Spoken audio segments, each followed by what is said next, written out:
بسم الله الرحمن الرحيم. الحمد لله رب العالمين، والصلاة والسلام على أشرف الخلائق أجمعين، سيدنا وسيد الأولين والآخرين، حبيبنا وحبيب إله العالمين، إمام المرسلين وخاتم النبيين، أبي القاسم المصطفى محمد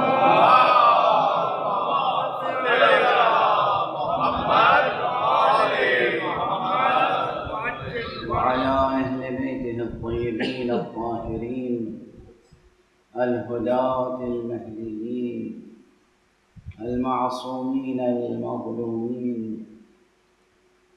واللعنة الدائمة على أعداء الحق والدين. أما بعد، فقد قال الله تعالى عز اسمه في محكم كتابه ومتقن خطابه. بسم الله الرحمن الرحيم.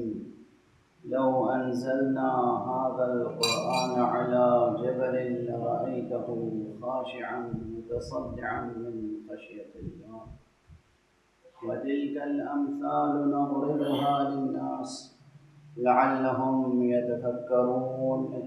صدق الله العلي العظيم.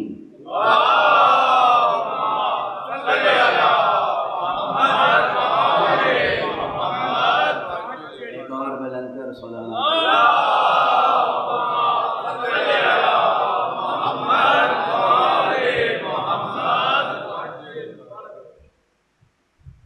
قرآن حکیم کے سورہ مبارکہ حشر کی 21ویں آیت سرنامے قرآنی کے طور پر اختیار کی گئی ہے اس موضوع پر گفتگو کے لیے کہ امام حسین اور مقاصد قرآن. کل کی تمہیدی مجلس میں نے گزارش کی آپ کے سامنے یہ بات کہ مقاصد قرآن کا عنوان بہت اہم عنوان ہے، محکم الشان عنوان ہے، اور یہ بنیادی طور پر علوم القرآن کے مباحث میں سے ایک بحث ہے. علوم القرآن یعنی وہ علوم، معلومات انسانی کے وہ خزانے جن کا ایک خاص ربط و تعلق ہے قرآن سے.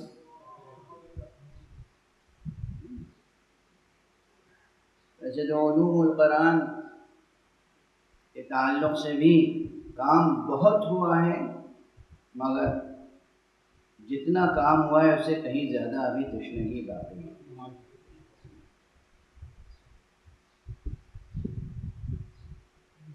مقاصد جمع ہے مقصد کی اور مقصد کی.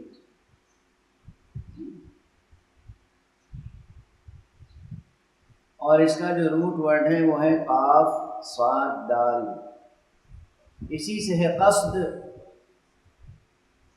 قصد کے کلمے سے غالباً اردو کے لوگ زیادہ تر مانوس ہوں گے. بھائی کہاں جانے کا قصد ہے؟ مبارک ہیں وہ لوگ جن کی زندگی کے مقاصد میں یہ قصد بھی شامل ہے کہ وہ مجلس حسین میں آئے.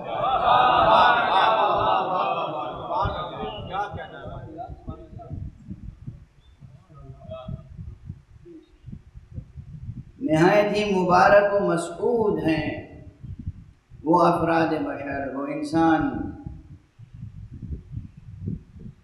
جو اٹھتے بیٹھتے یہ قصد رکھتے ہیں کہ وہی کریں جس میں رضائے مولا ہو.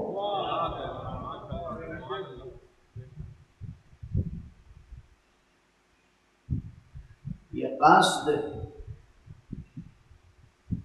قاصد، مقصد، مقصد، مقصود.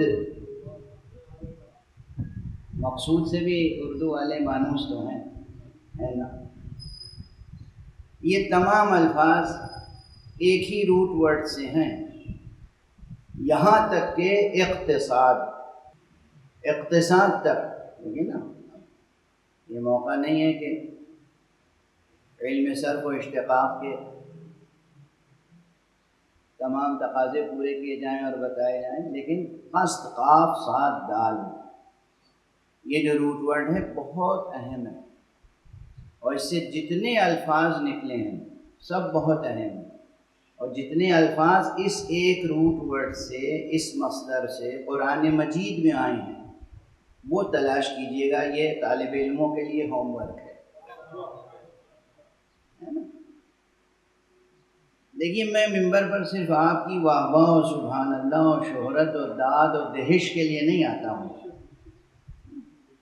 میری ہمیشہ سے کوشش یہ رہی، اور اب اس میں اضافہ ہوتا جا رہا ہے، کہ سامعین زیادہ سے زیادہ مباحث سے خود جڑے رہیں، اور 1 گھنٹے میں مجلس ختم نہ ہو جائے.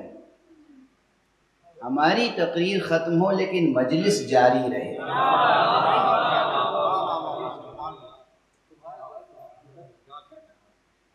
مجلس کا سلسلہ جاری ہے. تو یہ ایک کام ہے، جو لوگ، جو بچے، جو جوان، جو حضرات یہ ذوق رکھتے ہیں، شوق رکھتے ہیں، وہ آج جا کے یہ دیکھیں گے کہ قرآن مجید میں قاف صاد دال اس روٹ ورڈ سے کتنے الفاظ آئے ہیں اور کہاں کہاں کس سیاق و سباق میں آئے ہیں، ہے نا. یہ ایک اچھا علمی مشغلہ بھی ہوگا، اور انشاءاللہ رضائے حق بھی اس میں ہوگی. آپ کے لیے علم کے دروازے کھلیں گے، ابواب علم کھلیں گے. اب یہاں تیزی سے ایک بات اور عرض کروں کہ جب بات قصد کی آ گئی، بغیر قصد کے تو مقصد تک پہنچ ہی نہیں سکتے. مقصد، آپ یہ اردو زبان میں مقصد سے مراد کیا ہے؟ منزل. وہ یہ ایک منزل آپ کی نگاہ میں ہے، اور آپ اس کے لیے جب چلتے ہیں، جب منزل پہ پہنچ جاتے ہیں تو کہتے ہیں مقصد حاصل ہو گیا، مقصد تک پہنچ گئے. ٹھیک ہے نا. لیکن مقصد تک پہنچنے کے لیے سب سے پہلے ضروری ہے قصد.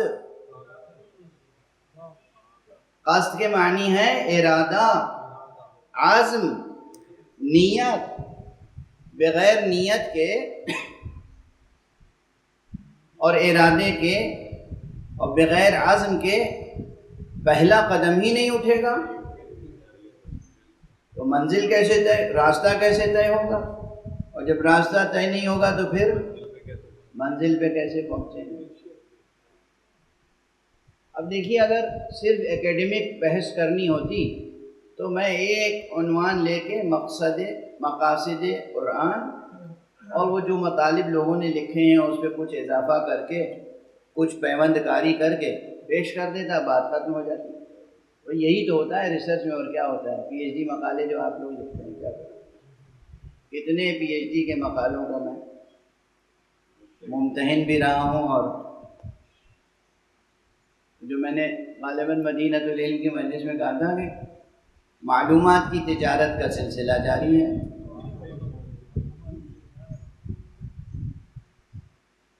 لیکن یہاں میرا مقصد یہ ہوتا ہے کہ علمی تقاضے بھی پورے ہوتے رہیں، اور صرف کلاسیکل انداز سے ایک تحقیقی مقالہ نہ پیش کروں، بلکہ اس میں زندگی سے جڑی ہوئی باتیں ہوں، ہماری اور آپ کی زندگی سے جڑی ہوئی باتیں ہوں. اس لیے میں عرض کر رہا ہوں کہ یہ جو موضوع ہے نا، مقاصد قرآن، حسین اور مقاصد قرآن، یہ ایک خالص علمی موضوع بھی ہے اور عوامی موضوع بھی ہے. اور ایسے موضوعات پہ گفتگو یہ بتاتی ہے کہ اسلام نے تہذیب اور ثقافت کے باب میں بھی کسی ایسی رسم کو متعارف نہیں کرایا ہے کہ جس کے پیچھے کوئی مضبوط علمی اساس نہ ہو. علمی بنیاد نہ ہو، ایسی کوئی رسم نہیں۔ اب مشکل یہ ہے کہ مختلف انسانی معاشروں کے تہذیبی ہجوم کے نتیجے میں بہت سی غیر سنجیدہ رسمیں، بہت سے ایسے رواج ہمارے معاشروں میں بھی آ گئے، مگر وہ اسلامی نہیں ہیں۔ اسلام نے کوئی بھی رسم ایسی متعارف نہیں کرائی کہ جس کی کوئی نہ کوئی علمی بنیاد اور اساس نہ ہو۔ اس لیے یہ بحث عوامی بھی ہے اور یہ بحث علمی بھی ہے۔ لیکن ایک بات عرض کرتا چلوں کہ اسی کے ساتھ اس میں اخلاقی ایک اور سلوکی ایک نقطہ شامل ہو جائے کہ مقصد تک آپ نہیں پہنچ سکتے جب تک کہ قصد سب سے پہلے قلب میں نہ ہو۔ قصد کا محل کیا ہے؟ قلب۔ نیت کہاں کرتے ہیں آپ؟ زبان سے۔ زبان کا کام ہے بولنا، زبان کا کام ہے الفاظ ادا کرنا۔ الفاظ ظرف نیت نہیں ہیں، ظرف نیت کا محل، نیت کی جگہ وہ دل ہے، قلب۔ اور اس آیت میں بطور خاص قلب انسانی کی تربیت کا موضوع ہے۔ اب آیت کی طرف توجہ فرمائیے گا، یوں ہی پڑھ کے گزر نہ جائیے گا، اس آیت کو اپنی روزمرہ ایمانی، اسلامی، تہذیبی، ثقافتی، تربیتی شخصیت سے جوڑیے گا۔ لو انزلنا هذا القرآن على جبل، کون ارشاد فرما رہا ہے؟ اللہ سبحانہ و تعالیٰ فرما رہا ہے کہ اگر ہم نے اس قرآن کو کسی پہاڑ پر نازل کیا ہوتا، لو انزلنا هذا القرآن على جبل لرأيته خاشعا متصدعا من خشیت اللہ، تو تم دیکھتے کہ وہ پہاڑ خوف خدا سے، خشیت خدا سے خود کو امر خدا کے سامنے سرنگوں کر دیتا، خاشع ہو جاتا، ذلیل ہو جاتا، متعبد ہو جاتا، تذلل اختیار کرتا، اس میں خشوع پیدا ہو جاتا۔ لَرَأَيْتَهُ خَاشِعًا مُتَصَدِّعًا، اور ایسا ویسا خشوع نہیں، ٹکڑے ٹکڑے ہو جاتا، ریزہ ریزہ ہو جاتا۔ کس امر سے؟ خوف خدا سے۔ یہ پہاڑ کی مثال کیوں لائی گئی؟ آگے آیت بھی کہہ رہی ہے وَتِلْكَ الْأَمْثَالُ نَضْرِبُهَا لِلنَّاسِ لَعَلَّهُمْ يَتَفَكَّرُونَ، یہ مثالیں ہم لوگوں کے لیے اس لیے دیتے ہیں، اور اس طرح کی مثالیں اس لیے دیتے ہیں تاکہ وہ سوچیں، تفکر کریں، اپنے نفس کا جائزہ لیں، اور اپنے خالق کے درمیان رشتوں کا جائزہ لیں۔ علماء تشریف فرمائیں حوزوی بحثیں چھیڑنے کا محل اور موقع نہیں ہے کہ یہ جملہ جو ہے لو سے شروع ہو رہا ہے تو شرطیہ جملہ ہے، یہ شرطیہ ہے تو کیسا جملہ ہے، کون سا جملہ ہے، کون سی شرط ہے، کیسی شرط ہے، لو کے تقاضے کیا ہیں؟ اب یہ لام واو لو عربی میں اس مقام پر جو آیا ہے وہ اس لیے آیا ہے کہ آپ کی قلب مبارک کی جو امید کی شمع ہے اس کی لو بھڑکا دے۔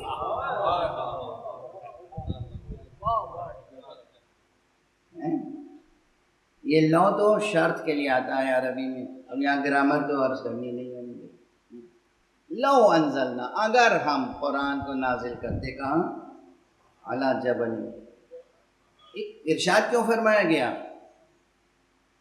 اسی لیے یہ فقیر مسلسل عرض کرتا ہے قرآن قرآن قرآن، قرآن کی طرف توجہ کرنا۔ یہ بالکل ایسا ہی ہے کہ کوئی شفیع، مربی، کوئی باپ، کوئی استاد اپنے کسی فرزند یا شاگرد کی تربیت کے لیے انتہائی اخلاص کے ساتھ تمام تر خدمتیں کرنے کے بعد اگر یہ محسوس کرے کہ یہ ہماری بات پر دھیان نہیں دے رہا ہے تو وہ یہ کہے کہ اتنی تربیت اگر ہم نے کسی حیوان کی کوئی ہوتی تو وہ بھی انسان بن چکا ہوتا۔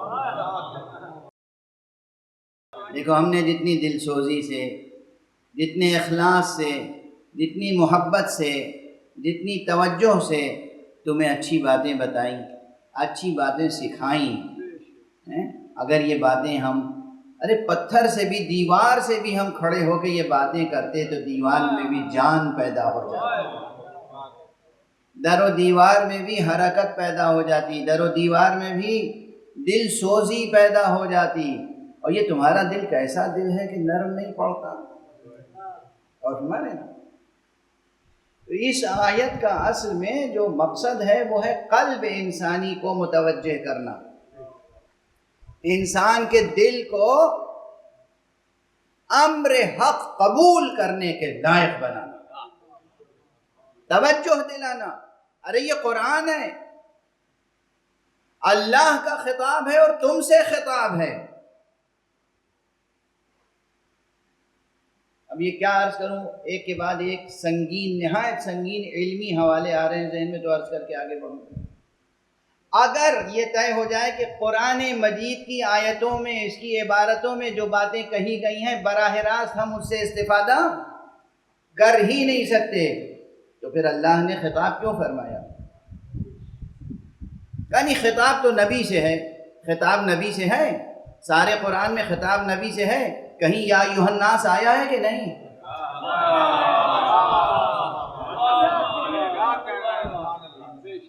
سارا خطاب نبی سے ہے، کہیں یا ایھا الذین آمنوا آیا ہے کہ نہیں؟ سارا خطاب نبی سے ہے، کہیں قرآن مجید میں قل یا ایھا الکافرون آیا ہے کہ نہیں؟ اللہ کا خطاب کافروں سے ہے اسی قرآن میں، اللہ کا خطاب مومنوں سے ہے اسی قرآن میں، اللہ کا خطاب عامت الناس سے ہے اسی قرآن مجید میں۔ اور اہل قرآن ایمان لانے کے باوجود یہ کہہ رہے ہیں کہ قرآن مجید کی آیتوں سے براہ راست استفادے کا ہمیں کوئی حق نہیں ہے۔ قرآن مجید ٹیکنیکل اصطلاحوں میں الجھتے ہیں، الجھاتے ہیں، بہت ٹیکنیکل بحث چھیڑ گئی، میں کیا عرض لب لباب عرض کر رہا ہوں۔ ایک گروہ ہمارے ہاں ہے، ہمارے ہاں، اور وہ گروہ یہ ہے کہ جناب قرآن مجید کی آیت آپ کہیں پیش نہ کریں، قرآن مجید سے ہم کچھ نہیں سمجھ سکتے۔ اس حد تک مناظرہ ہوا دو بڑے عالموں میں، انہوں نے کہا قرآن مجید میں جو آیتیں ہیں اس کے ظواہر، یعنی جو عبارت سے مضمون ظاہر ہوتا ہے، یہ حجت نہیں ہے ہمارے لیے۔ انہوں نے کہا بالکل نہیں۔ کہا قل هو اللہ احد جیسی آیتوں کا بھی نہیں ہے؟ کہا نہیں، بالکل نہیں ہے۔ ہم کیا کہ سمجھ سکیں کہ واحد و احد میں فرق کیا ہے؟ دیکھیے کیا شاعری ہوئی۔ ٹھیک ہے، دیکھیے میں عرض کر رہا ہوں، فہم کی سطحیں ہیں، فہم کے تقاضے ہیں۔ قرآن مجید اسی طرح قیام قیامت تک تمام انسانوں کے لیے نور کا سرچشمہ ہے، موج در موج، جیسے آفتاب کی روشنی پوری کائنات کو روشن کرتی ہے، موج در موج۔ جس شے کو سورج کی کرنوں میں سے جن کرنوں کی ضرورت ہوتی ہے وہ شے ان کرنوں کو جذب کر لیتی ہے، اسی روشنی سے جہاں جو رنگ ظاہر کرنا ہوتا ہے پروردگار وہاں وہ رنگ ظاہر کر دیتا ہے۔ توجہ رکھیے گا، سورج ایک، سرچشمہ ایک، روشنی آ رہی ہے، سبزے پہ پڑی تو سبز نظر آ رہا ہے، گل پہ پڑی تو سرخ نظر آ رہا ہے۔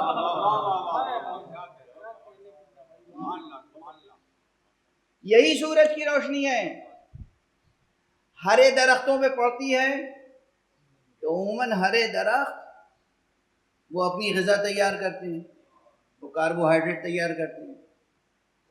یہی سورج آپ کے اوپر پڑتا ہے تو آپ اس سے کاربوہائیڈریٹ تیار نہیں کر پاتے، آپ کا جسم اس سے وٹامن ڈی تیار کرتا ہے۔ وہی سورج کی روشنی ہے، دوسری نہیں ہے۔ توجہ ہے؟ یہی سورج کی روشنی سبزے پہ پڑی، اس نے کاربوہائیڈریٹ تیار کر لیا، آپ کے اوپر پڑی، آپ نے وٹامن ڈی تیار کر لیا۔ قرآن مجید اس سے کہیں زیادہ عظیم نور ہے، اس سورج سے کہیں زیادہ عظمت ہے اس کے نور کی۔ جس شے کو، کائنات کی جس شے کو قرآن مجید کے ذریعے سے پروردگار کو جو ہدایت دینی ہوتی ہے، جو افاضہ کرنا ہوتا ہے، وہ اس شے تک پہنچ جاتا ہے۔ سب سے زیادہ جو مسئلہ ہے وہ اس بیچارے انسان کے ساتھ۔ انسان، ہائے انسان، ہائے انسان۔ غالب نے بلا وجہ تھوڑی کہا تھا آدمی کو بھی میسر نہیں انسان۔ قرآن کی طرف توجہ فرمائیں عزیزان گرامی۔ قرآن کو صرف ٹیپ کے ذریعے سے سننے کی عادت نہ ڈالیں، سنیں وہ بھی ثواب ہے، پڑھیں وہ بھی ثواب ہے، لیکن اصل چیز ہے تفکر، تدبر، غور۔ کس لیے غور؟ تاکہ آپ اپنے وجود کو قرآن مجید کے ساتھ مستحکم کر سکیں، آپ کا رشتہ قرآن سے مستحکم ہو جائے۔ عموماً ہوتا کیا ہے، قرآن مجید بھی نعوذ باللہ 100,000 بار نعوذ باللہ اور نقل محفل ہو کے رہ گیا ہے، خاص طور سے سیاستدانوں کے درمیان۔ کبھی اٹھا کے قرآن نہیں پڑھیں گے، ادھر ادھر کسی عالم کی تقریر سے کبھی کوئی آیت سن لی، آدھی یاد ہے آدھی بھول گئے، اور جب پھر کسی عالم سے ملتے ہیں تو آیت سناتے ہیں ایسے کہ جیسے ماشاءاللہ بہت پڑھے لکھے ہیں، قرآن پر نظر ہے، آیتیں یاد ہیں، اور کس انداز سے پڑھتے ہیں، غلط پڑھ رہے ہیں مگر سنا رہے ہیں۔ کبھی کبھی تو مجموع کو سنا دیتے ہیں۔ زندگی میں قرآن سے کوئی رشتہ نہیں، دل میں کہیں نور قرآن نہیں۔ اور ہمارے ہاں لو انزلنا هذا القرآن على جبل لرأيته خاشعا متصدعا، خدا فرما رہا ہے ارے انسانوں، اگر ہم اس قرآن کو پہاڑوں پر نازل کرتے تب بھی وہ تذلل اختیار کرتے، خاشع ہو جاتے، ٹکڑے ٹکڑے ہو جاتے، مگر تمہارے دل کتنے سخت ہیں کہ اس سے متاثر نہیں ہوتے۔ وَتِلْكَ الْأَمْثَالُ نَضْرِبُهَا لِلنَّاسِ، یہ مثالیں تو ہم لوگوں کے لیے اس لیے پیش کرتے ہیں لَعَلَّهُمْ يَتَفَكَّرُونَ، تاکہ یہ تفکر کریں۔ تو توجہ حاصل ہوئی آپ کو اس آیت کی طرف کہ آیت میں پیغام کیا ہے۔ اب ایک بات اور عرض کر کے آگے بڑھوں تاکہ مجلس کے کچھ اور تقاضے بھی پورے ہو جائیں۔ ایک تو رخ یہ ہے، اکثر میں عرض کیا کرتا ہوں کہ عبارتوں میں مفاہیم تہ در تہ ہوتے ہیں، مفاہیم، مفہوم، مضمون کلام، اس مضمون کے اندر مفاہیم بہت ہوتے ہیں، ایک سے زیادہ۔ منطوق ایک ہوتا ہے اور اس کے ساتھ مفہوم ایک سے زیادہ ہو سکتا ہے۔ منطوق یعنی جو بات کہی گئی، جو بات کہی گئی اس کے ساتھ مفہوم کئی ایک ہیں۔ اب مثلا میں یہاں بیٹھا ہوں، پانی دیجیے، بات تو میں نے کہا پانی دیجیے، اب سننے والے یہ بھی سمجھ سکتے ہیں کہ مولانا پیاسے ہیں اس لیے پانی طلب کر رہے ہیں، طلب کیا ہے پانی، ثابت ہو رہی ہے پیاس۔ اور ہمارے یہاں طلب کر رہے ہیں پانی، کوئی دوسرا شخص سمجھا یعنی پیاس نہیں ہے، اس میں تقریر کرنے میں حلق میں خراش پیدا ہو جاتی ہے، پیاس نہیں ہے، وہ حلق تر کرنے کے لیے پانی مانگ رہے ہیں۔ تو میں نے تو کہا تھا پانی لائیے، دو آدمیوں نے دو مفہوم پیدا کر لیے۔ اتنی روزمرہ کی مثال ہے، واضح ہے۔ تو کبھی کبھی بات ایک ہوتی ہے مگر اس میں مفاہیم تہ در تہ متعدد ہوتے ہیں۔ اب بلاغیوں نے یعنی علم بلاغت کے علماء نے کچھ مفاہیم پہ گفتگو کی، لیکن جہاں انہوں نے بہت سی باتیں چھوڑ دی تھی وہاں علماء علم اصول نے آ کے مفہوم شرط و مفہوم عدد و مفہوم لقب اور مفاہیم کا ایک سلسلہ قائم کر دیا کہ ایک ہی جملے میں کتنے مفہوم ہو سکتے ہیں۔ توجہ ہے؟ ہو گئی ذرا ٹیکنیکل بحث، بالکل مکتبی و مدرسی، لیکن یہ سب کام آئے گی انشاءاللہ۔ جملہ ایک ہوتا ہے، مفہوم اس کے ساتھ ایک سے زیادہ ہو سکتا ہے۔ اب اللہ سبحانہ، اور خاص طور سے جملہ شرطیہ میں مفہوم شرط پہ تو کتنی بحث ہوتی ہے علم اصول میں۔ اگر پروردگار یہ قرآن نازل کرتا پہاڑ کے اوپر بھی، تو پہاڑ کیا ہوتا؟ ریزہ ریزہ ہو جاتا۔ اب اگر اس آیت، اس منطوق کے ساتھ مفہوم کو قائم کیا جائے تمام انسانوں کے حوالے سے، توجہ رہے، تو سرزنش ہے، تنبیہ ہے، عتاب ہے، یاد دہانی ہے، کیا ہو گیا ہے تمہیں اور کیسے ہیں تمہارے دل۔ پہاڑ پر بھی ہم یہ کلام نازل کرتے تو اس میں خشوع پیدا ہو جاتا، خدا کا خوف پیدا ہو جاتا، اطاعت کا جذبہ پیدا ہو جاتا، اور حق طاعت ادا کرنے میں وہ ٹکڑے ٹکڑے ہو جاتا۔ تمہارے دل نرم نہیں پڑتے، یہ ایک مفہوم۔ لیکن اگر تمام عالم انسانیت کو چھوڑ دیں اور صرف قلب منور مصطفیٰ کو توجہ رکھیں، مفہوم بالکل بدل جائے گا۔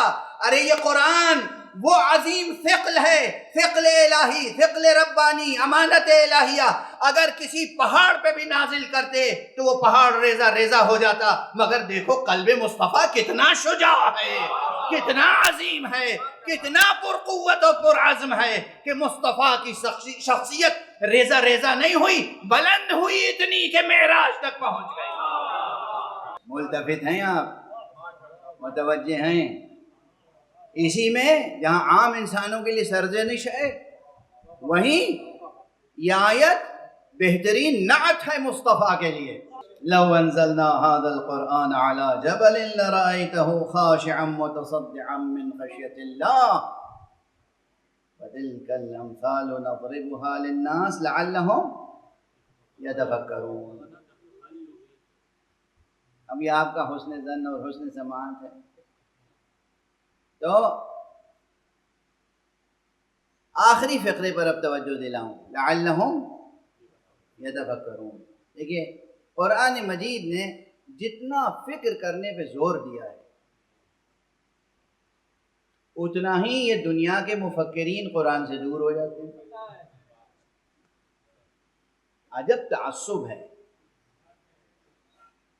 یہ۔ بہت سے لامذہب دانشور عموماً مذہبی لوگوں کو کہتے ہیں کہ یہ تعصب رکھتے ہیں، حالانکہ میں نے اپنی زندگی میں دیکھا ہے ان کے اندر مذہب کے خلاف تعصب بہت ہوتا ہے، دین کے خلاف تعصب بہت ہوتا ہے۔ ادھر کوئی دینی بات کی، چہرے کا رنگ بدل گیا، دین سننا نہیں چاہتے، ایمان و اسلام کی بات سننے کے لیے آمادہ نہیں ہے۔ ایک تعصب ہے سخت دنیا پرست دانشوروں کے اندر، دین کے خلاف، نبی کے خلاف، نبوت کے خلاف، قرآن کے خلاف، اور بالنتیجہ خدا کے خلاف۔ بہرحال اب قبل اس کے کہ وقت تمام ہو، تھوڑی سی گفتگو اور آگے بڑھ جائے۔ اگر قلب انسانی صحیح و سالم ہو تو مقاصد قرآنی خود روشن ہوتے چلے جاتے ہیں۔ یہ قلب کو سب سے پہلے سنوارنے کی ضرورت ہے، اور قلب سنوارنے کے لیے سب سے پہلے چاہیے کیا؟ یہی ریاضت ہے۔ لوگ سن لیتے ہیں بہت سنجیدگی سے، عمل کچھ نہیں ہو پاتا۔ سب سے پہلے اس قلب کے ساتھ آپ کو جو سلوک کرنا ہے وہ یہ کہ اس قلب کو سمجھیں کہ یہ خانہ حق ہے، یہ اللہ کا گھر ہے۔ اللہ کے اب کوئی صاحب آپ کو اپنے گھر کی چابی دے دیں اور آپ وہ چابی کسی اور کو دے دیں اور کسی اور کو بسا دیں اس میں، تو آپ کیا کہلائیں گے؟ بددیانت کہلائیں گے یا نہیں؟ خائن، بددیانت۔ یہ دل گھر ہے اللہ کا، اور آپ نے اس میں بسا رکھا ہے نہ جانے کس کس کو۔ دنیا بسی ہوئی ہے دل میں، اور دل میں بسنا چاہیے کسے؟ اگر یہ دل خالی ہو جائے، پہلا مرحلہ اللہ کی طرف بڑھنے کے لیے، قرآن کی طرف بڑھنے کے لیے، قرآن کی روشنی میں، امامت حسین میں، مقاصد قرآنی کو حاصل کرنے کے لیے، رب کے حضور میں سرخرو ہونے کے لیے، سب سے پہلی شرط یہ ہے کہ دل کو حب خدا سے آباد کریں اور اس میں کسی بھی طرح سے غیر خدا کو داخل ہونے نہ دیں، کسی بھی لحاظ سے۔ ورنہ دنیا کی چھوٹی چھوٹی چیزوں کی محبتیں میں نے دیکھا ایسی بسی ہوتی ہیں لوگوں کے دلوں میں۔ بہت پیسے والے ہیں، خوب، کسی چیز کی کمی نہیں ہے، ایک نئی کار آ گئی بازار میں، اب 4 کاریں پہلے سے موجود ہیں، 8 کاریں موجود ہیں، اب دل بس صبح شام جب تک وہ کار حاصل نہ ہو جائے، بھئی اللہ نے آپ کو روپیہ دیا، پیسہ دیا، کمائیے، خوب کمائیے، دنیا تسخیر کیجیے، جو آپ کی ضرورت کی چیزیں بہترین طریقے سے اسے پورا کیجیے، اپنی ضرورتوں کو بہترین طریقے سے پورا کیجیے، جو آپ کے لائق ہے، آپ کے سٹیٹس کے مطابق ویسے کیجیے، کوئی ناگواری اسلام کو نہیں ہے، اسراف نہ کیجیے،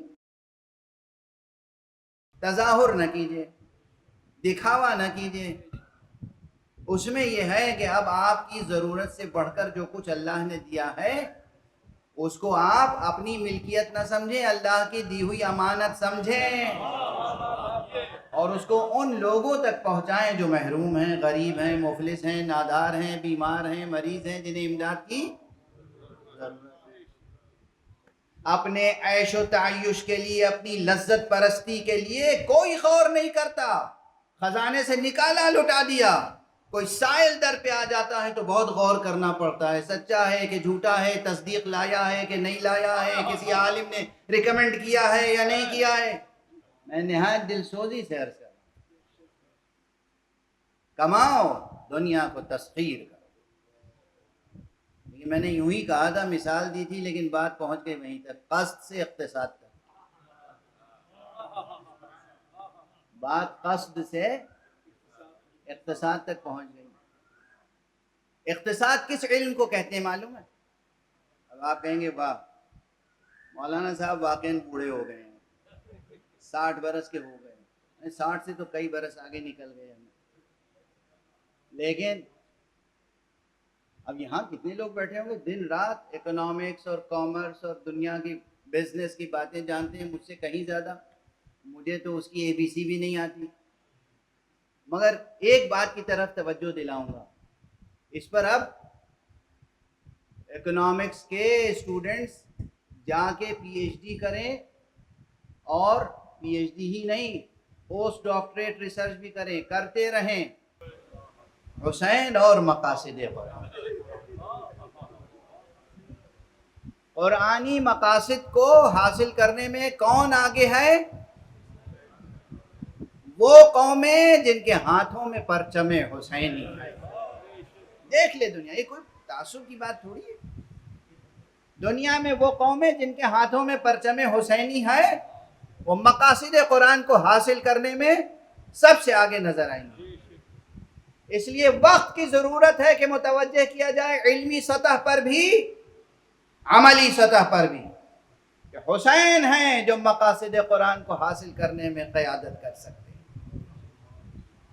حسین، آج 2 محرم ہو گئے،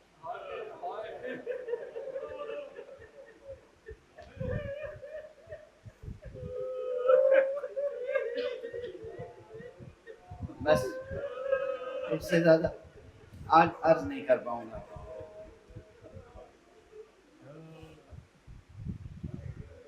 حسین مدینے سے چلے، مکے پہنچے، کہتے ہیں کہ 28 رجب کو مدینے سے چلے تھے، سن 60 ہجری،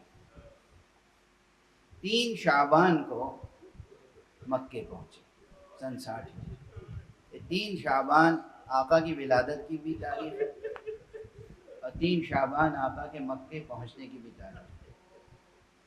3 شعبان سے لے کر اور 8 ذی الحجہ تک آپ مکے میں رہے۔ 8 ذی الحجہ کو حج کو عمرے سے بدل کے حج کا عاشق حسین، کعبے کا عاشق حسین، کس دل سے حسین نے مدینہ چھوڑا ہوگا یہ بیان کرنے کی طاقت ہے، اور نہ یہ بیان کرنے کی طاقت ہے کہ کس دل سے حسین نے مکہ چھوڑا۔ کس قدر مدینے سے مانوس تھے حسین، اسی قدر مکے سے بھی الفت تھی آقا کو۔ کعبہ، حرم اور وہ چند قبریں جو جنت المعلی میں تھی۔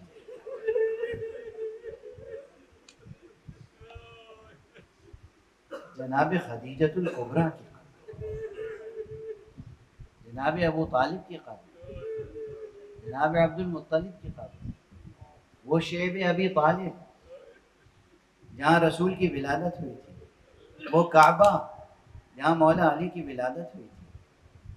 دینی لحاظ سے بھی، اور اگرچہ ان کی زندگی اور ذات تمام تر دین ہے، مگر عام لوگوں کے لیے کہ ذاتی لحاظ سے بھی مکے سے بھی کچھ کم عشق نہ تھا آقا حسین، مگر مکے سے نکلنا پڑا حج کو عمرے سے بدل کے۔ یہ جو ہمارے بزرگ کہتے آ رہے ہیں نا، اس میں بہت بڑی حقیقت چھپی ہوئی ہے۔ بحث کیجئے تو نہ جانے کتنی بحث کرنے کی ضرورت ہوگی۔ مکے سے نکلے اور منزل بمنزل کربلا کی طرف بڑھتے چلے۔ ایک منزل وہ آئی کربلا پہنچنے سے پہلے، جہاں دیکھا کہ سامنے سے ایک لشکر اور آ رہا، چھوٹا سا لشکر، لیکن آقا حسین کے ساتھی جتنے تھے ان کے مقابلے میں تو وہ لشکر بھی بڑا تھا۔ آقا حسین نے اس لشکر کا استقبال کیا، دشمن کا لشکر تھا۔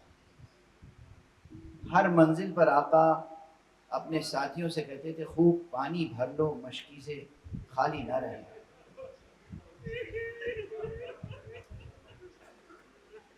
چنانچہ آقا کے لشکر میں پانی بہت تھا،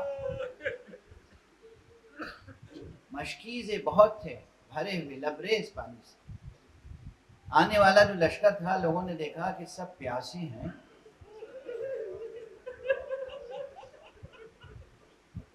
یہاں تک کہ ان کے گھوڑے بھی پیاسے ہیں، انسان بھی پیاسے ہیں، گھوڑے بھی پیاسے ہیں، دشمن ہیں۔ مگر آقا نے اپنے جوانوں سے کہا کہ ان کا استقبال کرو اور دیکھو کوئی پیاسا نہ رہ جائے، سب کو پانی دے۔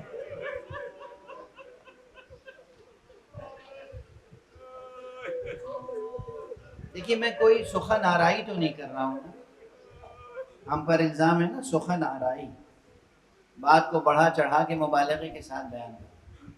میں تو ٹوٹی پھوٹی زبان سادہ سے استعمال کر رہا ہوں اور تاریخ کے واقعے کو جوں کہ توں نقل کر رہا ہوں۔ دیکھیے کیسا پھوٹ پھوٹ کے رو رہے ہیں، یہ تاثیر ہے ذکر حسین کی۔ جو لوگ آقا حسین سے آشنا نہیں ہیں وہ ان باتوں کو، ان مظاہر کو، ان مناظر کو سمجھ نہیں سکتے۔ اللہ نے آقا حسین کے نام نامی میں اور آپ کے ذکر گرامی میں وہ تاثیر رکھی ہے کہ انسان کی خاک کندن بن سکتی ہے۔ انسان آقا حسین پہ گھیریا کر کے ان کے تذکرے کے سہارے سے مقاصد قرآن تک پہنچ سکتا ہے۔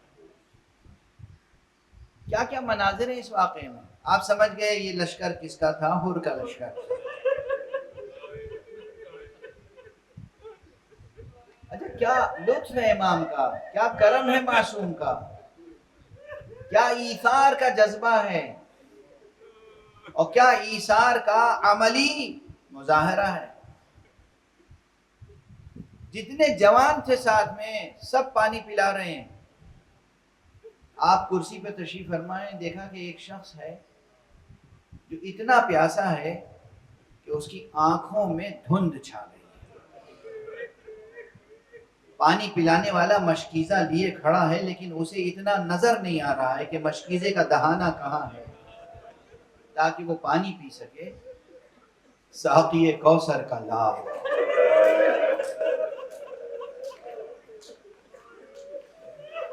شافع محشر کا بیٹا. کرسی سے اٹھے امام، آگے بڑھے، اپنے چلو سے اس کو پانی پیا. اجرکم علی اللہ، اجرکم علی اللہ.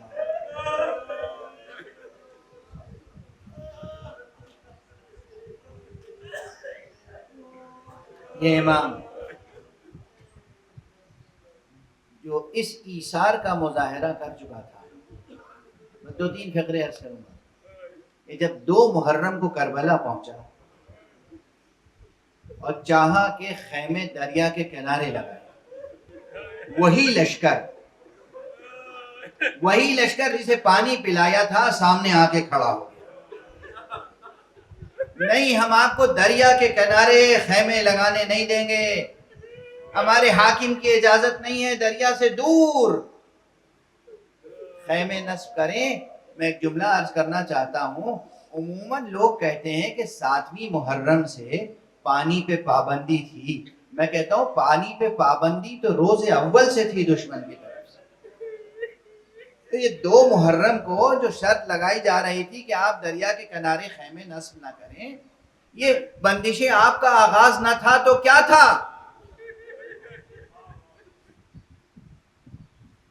ہاں، تاریخوں میں ہے کہ آقا کے ساتھ جو اصحاب تھے بڑے اولو العزم تھے. زہیر قین، اور پھر جو آپ کے ساتھ بنی ہاشم کے جوان تھے، ان کی شجاعت اور ان کے عزم کا کیا کوئی تذکرہ کر سکتا ہے؟ تاریخ میں ہے کہ زہیر قین کو جلا لایا، اور زہیر قین چاہتے تھے کہ اس لشکر سے جنگ کریں صرف اس بات پر کہ آقا کے خیمے یہیں لگیں گے دریا کے کنارے. آقا نے جو یہ محسوس کیا، دیکھا کہ زہیر کو جلال آ رہا ہے اور زہیر بضد ہیں کہ خیمے یہیں لگیں گے. ایک مرتبہ خیال آیا کہ اگر زہیر کے ساتھ عباس بھی ہم رائے ہو گئے تو آج ہی قیامت برپا ہو جائے گی. بس ایک جملہ عرض کروں، ارباب مقاتل نے لکھی ہے، یہ بات موجود ہے کتابوں میں. آقا حسین نے جا کے بی بی زینب سے کہا،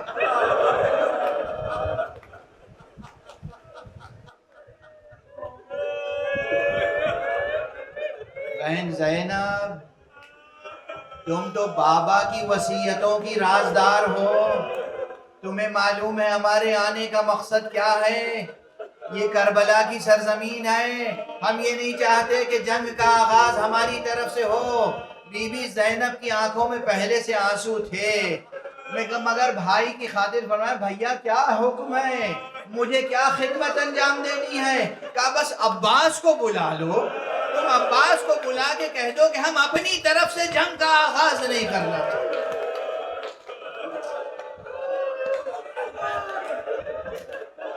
اجرکم علی اللہ، اجرکم علی اللہ. بس یہ 3 نام آ گئے، کس قدر تڑپ تڑپ کے رو رہے ہیں آپ. عباس اور زینب، کیا دونوں میں ادب و احترام اور محبت و شفقت کا رشتہ تھا. آپ کے سامنے وہ منظر آ گیا ہوگا، ارے یہی عباس ہوں گے جب روز عاشورہ جدا ہو رہے ہوں گے اور جناب زینب سے رخصت کے لیے آئیں گے. زینب فرمائیں گی، بھیا عباس جاؤ، مگر جاتے ہوئے مجھے اجازت دو کہ میں بابا کی ایک وصیت پہ عمل کروں، تمہارے شانے پہ بوسہ تو دے لوں. عباس زینب کے شانوں پہ بوسہ دیں گے، زینب عباس کے شانوں پہ بوسہ دیں گی اور پھر کیا فرمائیں گی؟ عباس مجھ سے کہا گیا تھا کہ میرے بازوؤں میں رسن بندھے گی، مگر سوچتی تھی جس کا عباس جیسا بھائی موجود، اس کے شانوں میں کون ہے جو رسن باندھے؟ مگر جاؤ، جب تمہارے شانے نہ رہیں گے، اللہ کی راہ میں قلم ہو جائیں گے، تو پھر میرے شانوں میں بھی رسن بندھ کے رہے۔ انا للہ وانا الیہ راجعون، رضا بقضائہ وتسلیما لامرہ۔ انا للہ وانا الیہ راجعون، رضا بقضائہ وتسلیما لامرہ۔